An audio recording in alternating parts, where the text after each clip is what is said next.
হচ্ছিল সমস্ত কষ্টটা সেরে গেল। তাকে নার্সিং হোমের ভিতরে ঢুকতে হলো না, নার্সিং হোম বাইরে থেকে বাড়ি চলে গেল। এই হচ্ছে এখন সাডেন, অ্যাংশাস, ফিয়ারফুল, রেস্টলেস। এই চারটি শব্দ যদি তোমরা পাও অবশ্যই এখন একদিন।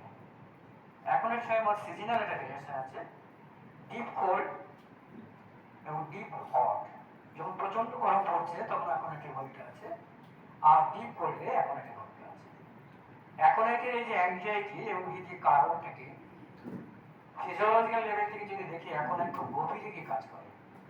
এখন একটা ডিজিজ খুব গভীরে তার সিমটম তৈরি করে, এবং ডিজিজ যখন গভীর স্টেজে পৌঁছে যায় তখন তার মৃত্যু হয়, মৃত্যু সম্পর্কে ভয় আছে।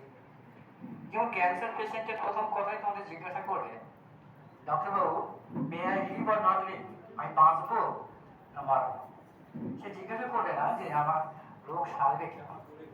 এই যে ডিজিজ যখন গভীরে পৌঁছে যায় তখন মানসিক যে দিকটা প্রস্ফুটিত হয় সেটা বাঁচার। তাই এখন এর সম্পর্কে আর যদি কিছু প্রশ্ন থাকে তোমরা আমাকে বলতে পারো। আমি যেটুকু বললাম আরেকটি ছোট্ট উদাহরণ দিচ্ছি। 11-12 বছরের টিমে ডিসমেনোরিয়ায় ভোগে। আমাদের হোমিওপ্যাথিক হোলিস্টিক অ্যাপ্রোচ থেকে অ্যান্টিমায়োমেটিক ড্রাগ থুজা, ম্যাটেরিয়াম, সিভিয়া দেওয়ার পর 2-3 মাস ভালো থাকে, আবার ভোগে।